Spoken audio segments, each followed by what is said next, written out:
Hello student, स्वागत है learn chemistry में और मैं हूं आपकी एजुकेटर डॉक्टर अनुपम सिंह। हम स्टार्ट कर रहे हैं अपनी आरंभ सीरीज 2.0 का पहला लेक्चर, जिसमें हम स्टार्ट करेंगे सॉल्यूशन चैप्टर और उसका बहुत इंपॉर्टेंट कंसेप्ट समझेंगे आज की वीडियो में, जो है methods for describing solution concentration या सॉल्यूशन कंपोजिशन। सॉल्यूशन कंपोजिशन या सॉल्यूशन कंसंट्रेशन का मतलब क्या है? हम यहाँ पर ये बात करते हैं कि कितना सॉल्यूट हमने सॉल्वेंट के अंदर डिसॉल्व किया या कितना अमाउंट ऑफ सॉल्यूट किसी सॉल्यूशन के अंदर प्रेजेंट है। तो आपको ये पता है कि जो सॉल्यूट है वो सॉल्वेंट के साथ मिलकर सॉल्यूशन बनाता है। सॉल्यूट और सॉल्वेंट मिलकर क्या बनाते हैं? सॉल्यूशन बनाते हैं। सॉल्यूट हम किसे कहते हैं? जो कि क्वांटिटी में कम होता है। सॉल्वेंट हम किसे कहते हैं? जो क्वांटिटी में ज़्यादा होता है और दोनों मिलकर सॉल्यूशन बनाते हैं। दो कंपोनेंट प्रेजेंट है तो ऐसे सॉल्यूशन को हम बाइनरी कंपोनेंट कहते हैं और ये होमोजेनस मिक्सचर को हम सॉल्यूशन कहते हैं। देखिए, इस बात से कोई फर्क नहीं पड़ता कि सॉल्यूट लिक्विड है, सॉलिड है या गैस है। फिजिकल स्टेट के बेस पर हमने इनको सॉल्यूट या सॉल्वेंट नहीं कहा है, क्वांटिटी के बेस पर कहा है। तो ये लिक्विड सॉलिड गैस में कुछ भी हो सकता है, ये भी लिक्विड सॉलिड गैस में कुछ भी हो सकता है। इसीलिए डिफरेंट टाइप के सॉल्यूशन, लगभग 9 टाइप के सॉल्यूशन प्रेजेंट हैं, है ना। आप इनको पढ़ते हो।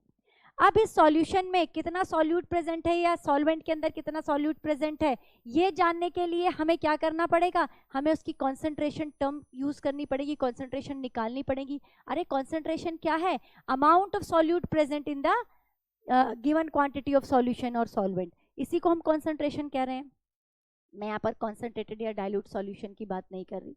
कॉन्सेंट्रेटेड या डाइल्यूट सॉल्यूशन ये होता है कि सॉल्यूट कम प्रेजेंट है तो डाइल्यूट सॉल्यूशन है, ज़्यादा प्रेजेंट है तो कॉन्सेंट्रेटेड सॉल्यूशन है।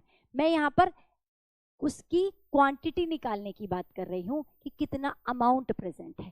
इस टर्म को हम कहते हैं कॉन्सेंट्रेशन ऑफ सॉल्यूशन।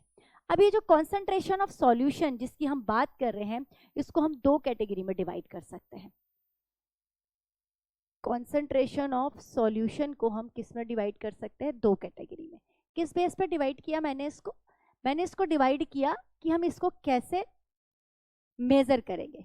जो टाइप ए है, जो कैटेगरी ए है, ये मास डिपेंडेंट कैटेगरी होती है। और दूसरी हमारा जो मेथड है सॉल्यूशन के कॉन्सेंट्रेशन टर्म को निकालने का, वो होता है वॉल्यूम डिपेंडेंट। क्या मतलब हुआ मैम इसका क्या मतलब हुआ? इसका मतलब ये हुआ बेटा कि जिसमें हम मास के बेस पर कैलकुलेट करेंगे। हम कहेंगे इतना ग्राम सॉल्यूट प्रेजेंट है इतने ग्राम सॉल्यूशन में, है ना। तो उन सारी टर्म्स को हमने यहाँ पर मास डिपेंडेंट कैटेगरी में रखा है। और जहां पर हम वॉल्यूम की फॉर्म में निकालेंगे कितना ml solute, 20 ml solute present in 200 ml of solution, इस टाइप की जहां हम कॉन्सेंट्रेशन टर्म्स को की बात करते हैं, वो सारी हमारी क्या होती हैं? वॉल्यूम डिपेंडेंट होती हैं। Are you getting my point? ठीक है। तो मास डिपेंडेंट में कौन कौन सी टर्म आती है? पहला आता है परसेंट W/W। इसका नाम आपने पहले भी सुना होगा, परसेंट W/W। इसको हम मास परसेंट भी कहते हैं, इसको हम मास परसेंट भी कहते हैं। ठीक है। इसमें हम क्या करते हैं? इसमें हम अमाउंट ऑफ सॉल्यूट और अमाउंट ऑफ सॉल्यूशन की रेशियो को देखते हैं कि परसेंटेज निकालते हैं। ठीक है। तो इसमें मास की बात कर रहे हैं, इसीलिए ये मास डिपेंडेंट मेथड है सॉल्यूशन को, कंसंट्रेशन को निकालने का। दूसरा एक बहुत ही अच्छा मेथड होता है जिसको हम कहते हैं पीपीएम। पीपीएम यानी कि पार्ट्स पर मिलियन। दूसरा मेथड क्या है? पार्ट्स पर मिलियन, पीपीएम। ये बहुत ही डाइल्यूट सॉल्यूशन के लिए यूज किया जाता है, जिसमें सॉल्यूट ट्रेसेस में होते हैं, राइट। थर्ड हमारा होता है मोलैलिटी। थर्ड है हमारा मोलैलिटी, इसको स्मॉल m से शो करते हैं। ये भी एक मास डिपेंडेंट क्वांटिटी है, लेकिन आप इस पर एक स्टार लगाएंगे। ये आज की वीडियो का पहला स्टार है। और क्यों लगवाया मैंने, ये मैं जब आपको मोलैलिटी समझाऊंगी तब बताऊंगी, राइट। फोर्थ है मोल फ्रैक्शन। फ्रैक्शन होता है ये, इसकी वैल्यू जो होती है 1 से कम आती है ना। इसमें भी हम मास को कंसीडर किया करते हैं, सॉल्यूट के भी और सॉल्यूशन के। अब हम बात करते हैं वॉल्यूम डिपेंडेंट कौन कौन से मेथड हैं जिनको हम यूज करते हैं कॉन्सेंट्रेशन निकालने के लिए। पहला हो गया परसेंट V/V, या हम इसको क्या कह सकते हैं? परसेंट वॉल्यूम कह सकते हैं। ठीक है, किसी भी सॉल्यूशन का परसेंट वॉल्यूम निकालना है। सेकेंड है आपका मोलैरिटी, मोलैरिटी इसको हम कैपिटल एम से शो करते हैं। देखिए मोलैलिटी थी ये, इसको स्मॉल एम से शो किया था, ये मोलैरिटी है, इसको कैपिटल एम से शो करते हैं। नेक्स्ट है हमारा 11th में पढ़ चुके हैं आप ये सारी चीज़ें, है ना, 11th में पढ़ चुके हैं आप, वहाँ पर रिवाइज कर चुके हैं। अगर आप 11th के स्टूडेंट हैं तो भी ये वाला जो लेक्चर है आपके लिए इम्पॉर्टेंट होने वाला है ना। 11th का भी आप यहाँ पर मोल कंसेप्ट चैप्टर में जहाँ सॉल्यूशन से रिलेटेड चीज़ें दे रखी है वहाँ भी ये सब टर्म्स दे हो रखी हैं, वो भी आपके लिए वो भी रिवाइज कर सकते हैं आप, वहाँ 11th वाले बच्चे भी यहाँ से पढ़ सकते हैं। तो मोलैरिटी हो गई। नेक्स्ट हो गया हमारा normality. Normality as such NCERT में गिवन नहीं है, लेकिन बेटा बहुत इंपॉर्टेंट है, कंपटीशन में नॉर्मैलिटी से क्वेश्चन आता है। ठीक है, जब आप केमिकल इक्विलिब्रियम करेंगे तब भी आपको नॉर्मैलिटी पता होनी चाहिए, तो हम नॉर्मैलिटी भी पढ़ेंगे। और एक छोटी सी टर्म और है जिसे हम कहते हैं फॉर्मैलिटी, है ना, फॉर्मैलिटी। तो ये 1 2 3 4 कॉन्सेंट्रेशन जो टर्म है ये मास डिपेंडेंट है, और जो मैंने इधर ये 4 कॉन्सेंट्रेशन टर्म लिखी हैं दीज आर वॉल्यूम डिपेंडेंट। अब यहाँ पर मैं आपको एक बार और स्टार लगवाने जा रही हूँ, ये इस वीडियो का सेकंड स्टार है, इंपॉर्टेंट है। देखिए बेटा, जो मास डिपेंडेंट क्वांटिटी होती है ये टेम्परेचर चेंज करने पर नहीं चेंज होती। It means mass dependent quantity यानी कि जो मास परसेंट है, पीपीएम है, मोल फ्रैक्शन है, मोलालिटी है, ये सब these quantity do not change with temperature. ये जो क्वांटिटी है टेम्परेचर के साथ चेंज नहीं होती, इनको हम टेम्परेचर इंडिपेंडेंट कहते हैं। टेम्परेचर आप घटाएं, टेम्परेचर आप बढ़ाएं, ये क्वांटिटी चेंज नहीं होगी, राइट। लेकिन ये जो वॉल्यूम डिपेंडेंट वाली जो हमारी कॉन्सेंट्रेशन टर्म्स है, ये टेम्परेचर चेंज करने पर इनकी वैल्यू चेंज हो जाती है। तो these are temperature dependent quantity, these are temperature dependent quantity. Temperature अगर आप चेंज करते हो तो value of percent volume change हो जाएगी, वैल्यू ऑफ मोलैरिटी चेंज हो जाएगी, वैल्यू ऑफ नॉर्मैलिटी चेंज हो सकती है, वैल्यू ऑफ फॉर्मैलिटी चेंज हो सकती है।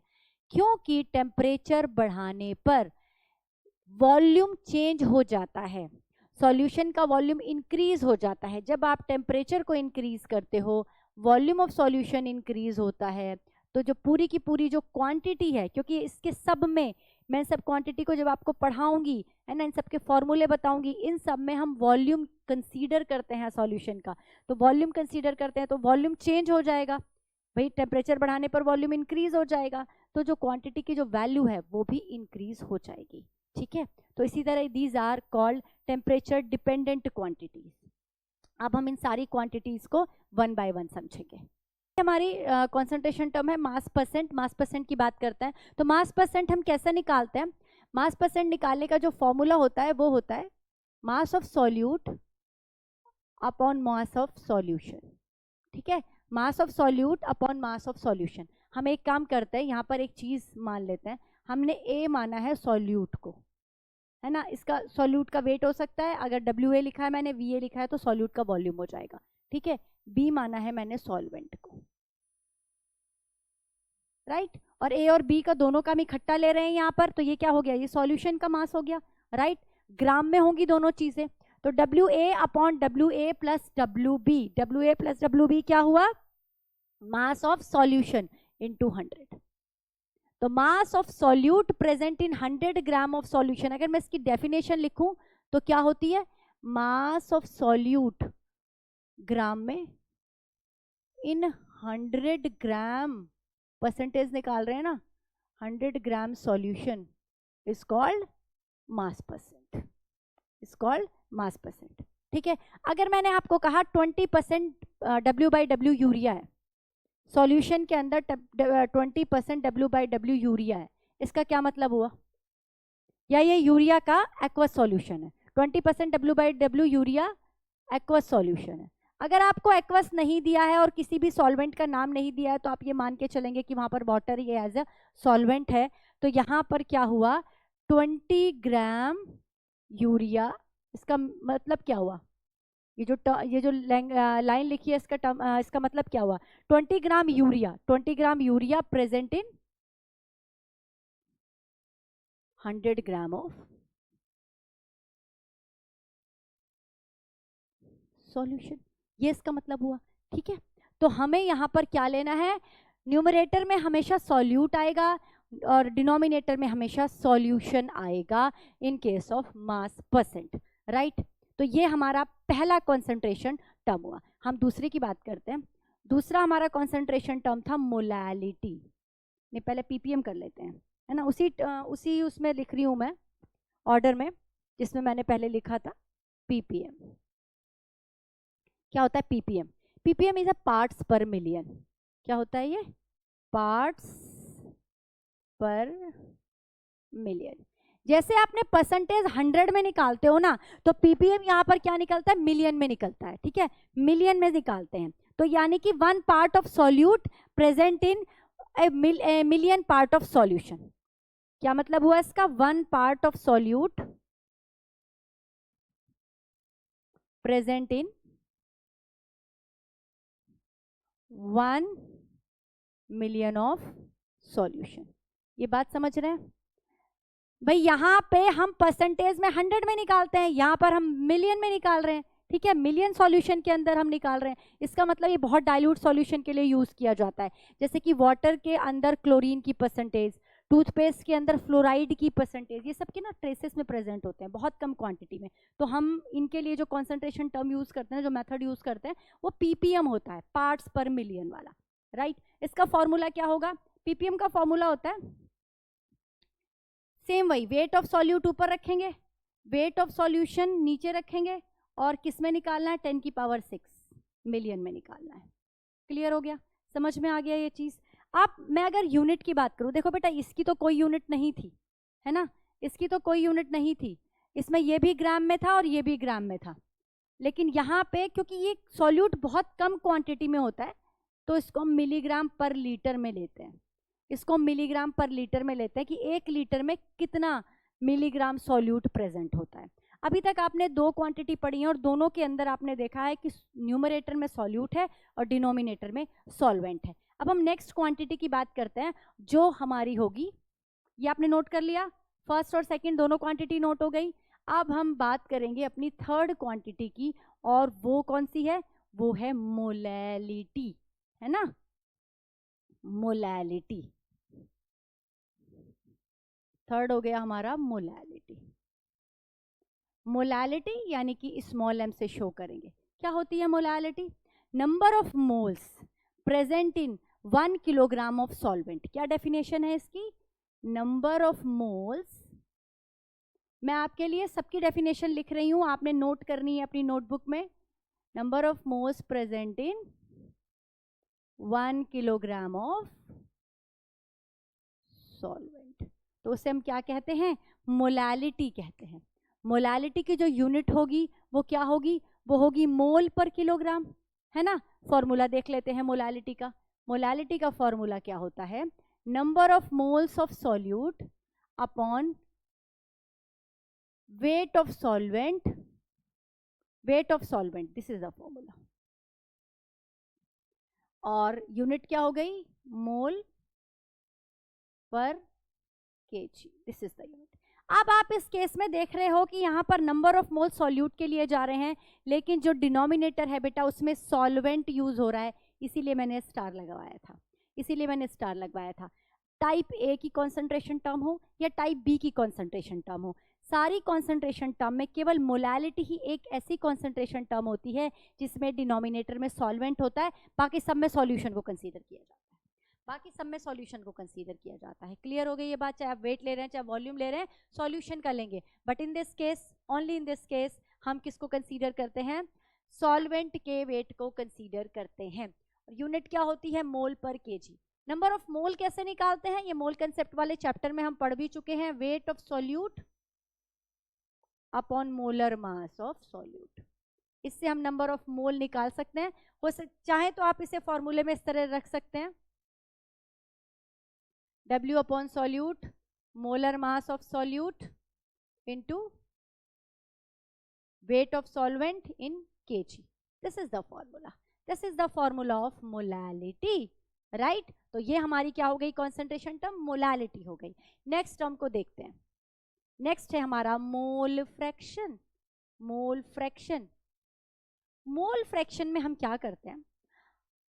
इसमें हम दो फॉर्मूले यूज करेंगे। एक्चुअली मोल फ्रैक्शन में हम फ्रैक्शन निकालते हैं, हम यहाँ पे रेशो निकालते हैं। किसका? Number of moles of one component, एक कंपोनेंट का number of moles divided by total solution के अंदर कितने कंपोनेंट प्रेजेंट है, कितने number of moles of component present है। देखिए मोल फ्रैक्शन को हम काई से शो करते हैं, ठीक है। इसमें हम दोनों का जब हम मोल फ्रैक्शन निकालेंगे, यानी कि सॉल्यूट का और सॉल्वेंट का, तो 1 by 1 निकालेंगे। अगर मैं सॉल्यूट का निकालूं तो number of moles of solute divided by number of moles of solution, नीचे तो बेटा सॉल्यूशन ही लेना है, यानी कि number of moles of one component. मैं यहाँ पे इसकी डेफिनेशन लिखूं, this is the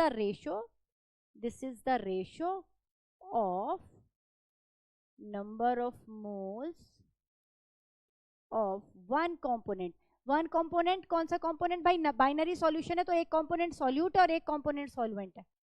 one component and total number of moles of total component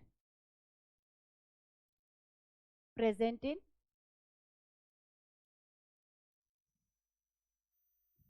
solution.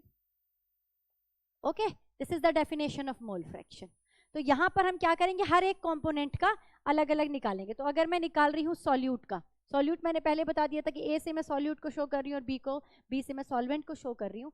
तो chi A is equal to ratio of number of moles of solute divided by ratio of number of moles of solution. अब ऐसे ही मुझे निकालना है solvent का, तो क्या हो जाएगा, number of moles of solvent divided by total number of moles of solution. Right, clear हो गया।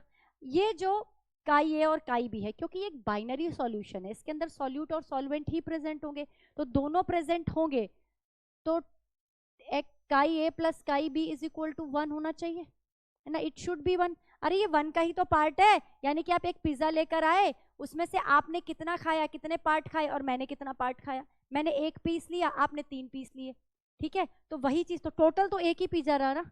तो वही चीज रही यहाँ पर भी कि टोटल हम इसको 1 मान रहे, 1 यूनिट मान रहे, उसमें से कितना फ्रैक्शन सॉल्यूट प्रेजेंट है और कितना फ्रैक्शन सॉल्वेंट का प्रेजेंट है, ये देख रहे हैं, ठीक है। Molality is independent of temperature, mole fraction is independent of temperature. हमेशा एक चीज और याद रखिएगा, एक्स से काई ए और काई बी की जो वैल्यू होगी वो 1 से कम आनी चाहिए, तभी तो टोटल 1 आएगा। अगर आपकी वैल्यू 1 से ज्यादा आ रही है दोनों का टोटल करने पर, तो कहीं पे एरर है, चेक करेंगे अपने क्वेश्चन को कि आपने कहीं पे कोई गलती की है। क्लियर हो गया। तो ये हमने चारों वो टर्म्स डिस्कस करी हैं जिनमें हमने बेटा कंसीडर किया है मास को, जिनमें हमने वेट लिया है सॉल्यूट का, वेट लिया है सॉल्यूशन का। राइट, देखते हैं अपना टाइप भी, यानी कि वॉल्यूम डिपेंडेंट। तो पहला है इसमें परसेंट वॉल्यूम। परसेंट वॉल्यूम के लिए हम क्या करने वाले हैं, इसमें जो हमारा फॉर्मूला रहेगा वो क्या रहेगा, volume of solute divided by volume of solution.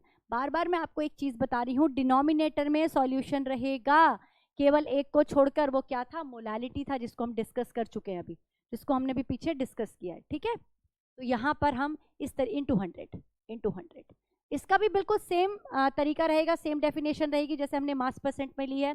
तो इसके डेफिनेशन क्या होगी कि amount of solute present in, ठीक है, इन लीटर, ठीक है, amount of solute, volume of solute कह सकते हो आप, इसको ऐसे लिखो, volume of solute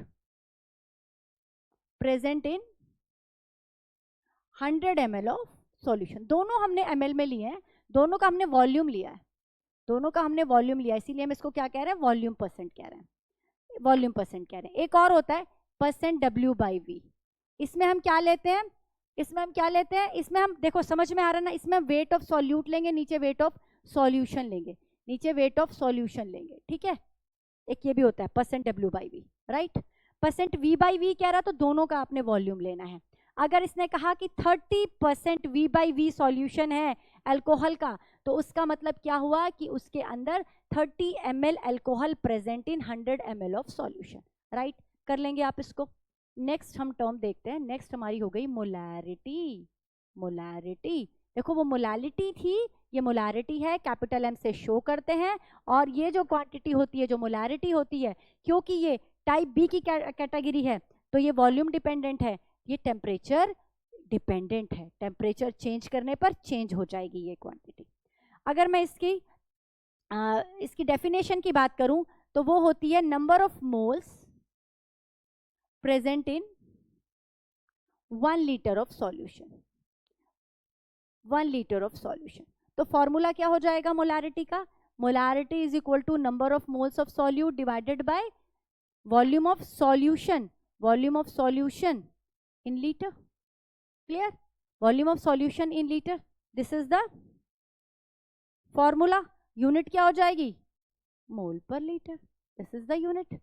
number of moles आप निकाल सकते हैं, नंबर ऑफ मोल्स आपको निकालने आते हैं। क्या करना होता है उसमें? नंबर ऑफ मोल्स निकालने के लिए आपको मास ऑफ सॉल्यूट को मोलर मास ऑफ सॉल्यूट से डिवाइड करना होता है। इस तरह से हम नंबर ऑफ मोल्स निकाल देते हैं। तो आप फॉर्मूले में इसको पुट कर देंगे नंबर ऑफ मोल्स की जगह और आंसर निकाल लेंगे, राइट? थर्ड देखते हैं हम, नॉर्मैलिटी क्या होती है? कैपिटल एन से शो करते हैं नॉर्मैलिटी। देखिए मोलारिटी में नंबर ऑफ मोल्स, नाम से समझ में आ रहा है, मोल, नंबर ऑफ मोल्स की बात कर रहे हैं, है ना? तो यहाँ पर नॉर्मैलिटी में हम नंबर ऑफ ग्राम इक्विवेलेंट की बात करते हैं। तो gram equivalent present in 1 litre of solution, number of gram equivalent present in 1 liter of solution are called normality, is called normality। normality का फॉर्मूला क्या हो गया? ग्राम इक्विवेलेंट, बस यहाँ पे मोल लेना है, यहाँ पे ग्राम इक्विवेलेंट लेना है, divided by volume of solution in litre, this is the formula of N. अब प्रॉब्लम कहाँ आती है? प्रॉब्लम यहाँ आती है कि मैम ग्राम इक्विवेलेंट क्या है, ये तो हमने कभी पहले पढ़ा ही नहीं है। देखो बेटा, ग्राम इक्विवेलेंट निकालने के लिए आपको क्या करना पड़ता है? ग्राम इक्विवेलेंट पहली बात नोट करें, सॉल्यूट का निकालेंगे। सॉल्यूट के ग्राम इक्विवेलेंट की बात कर रहे हैं हम। ग्राम इक्विवेलेंट मैंने ऊपर लिखा है, मोल मैंने यहाँ ऊपर लिखे हैं, मोल्स ऑफ सॉल्यूट थे, ये ग्राम इक्विवेलेंट ऑफ सॉल्यूट है। तो ग्राम इक्विवेलेंट हम सॉल्यूट के निकाल रहे हैं, तो यहाँ पर हम वेट लेते हैं सॉल्यूट का, सॉरी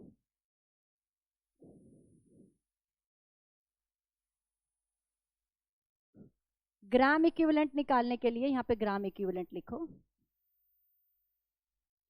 ग्राम इक्विवेलेंट निकालने के लिए हमें क्या करना पड़ेगा? वेट ऑफ सॉल्यूट लेना पड़ेगा divided by equivalent weight solute का ही, ठीक है? ग्राम इक्विवेलेंट निकालने के लिए मुझे वेट ऑफ सॉल्यूट लेना पड़ेगा और इक्विवेलेंट वेट निकालना पड़ेगा किसका? सॉल्यूट का। अब मैम इक्विवेलेंट वेट कैसे निकलेगा? इक्विवेलेंट वेट निकलेगा weight of solute upon N factor. ये तीन फॉर्मूले की हेल्प से 1, 2, 3 आप नॉर्मैलिटी कैलकुलेट कर पाते हो। इन तीन फॉर्मूले की हेल्प से आप नॉर्मैलिटी कैलकुलेट कर पाते हो। अगर ग्राम इक्विवेलेंट डायरेक्ट दे रखा है क्वेश्चन में तो फटाफट नॉर्मैलिटी निकाल लोगे।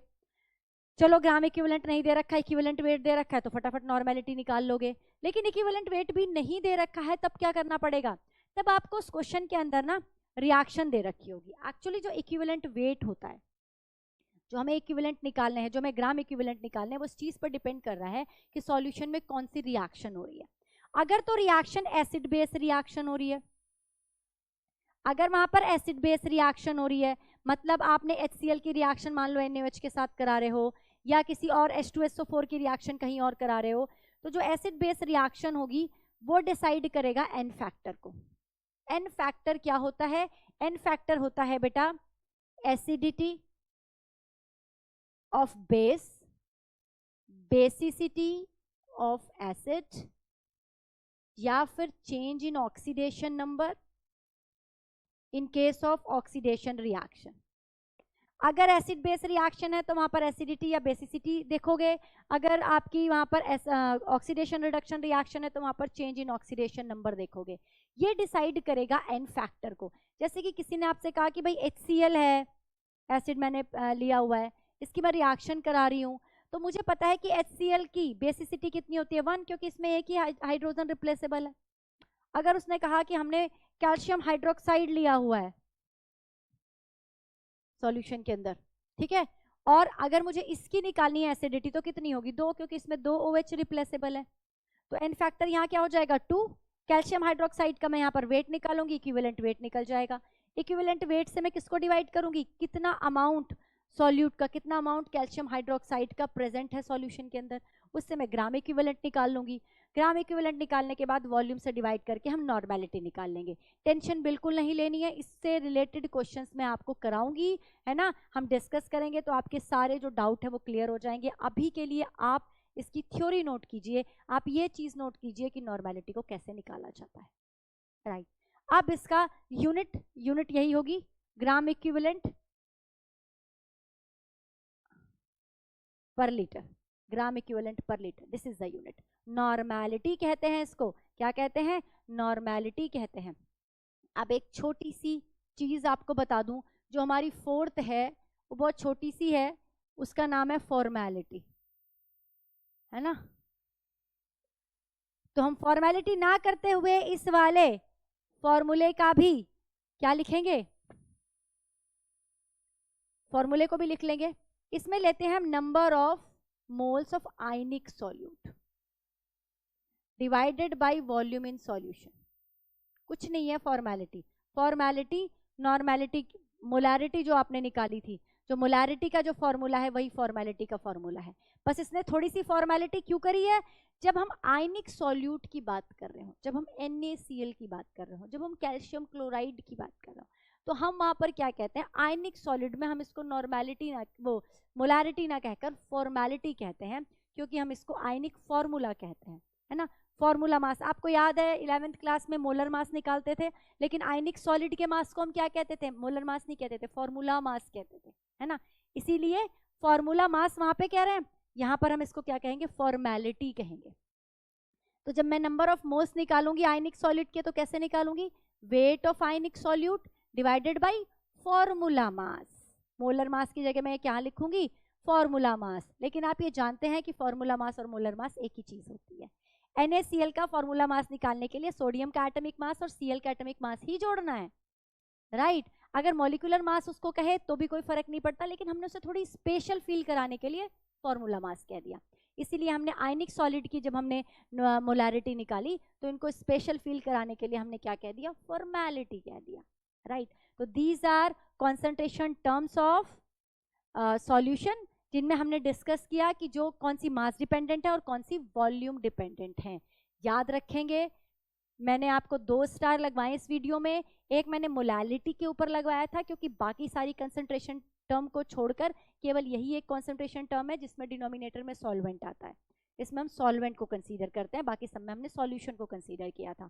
दूसरा स्टार मैंने लगवाया था, आपको ये बताया था कि जितनी भी वॉल्यूम डिपेंडेंट होती हैं कंसंट्रेशन टर्म, चाहे वो आपकी नॉर्मेलिटी हो, चाहे वो आपकी मोलारिटी हो, चाहे वो आपकी फॉर्मेलिटी हो, या परसेंट V/V हो, या फिर परसेंट W/V हो, जो मैंने यहाँ पर बताई थी, इन सब में वॉल्यूम ले रहे हैं सॉल्यूशन का, टेम्परेचर चेंज करने पर वॉल्यूम चेंज होता है, तो ये सब टर्म्स भी चेंज हो जाती हैं। These all are volume dependent terms.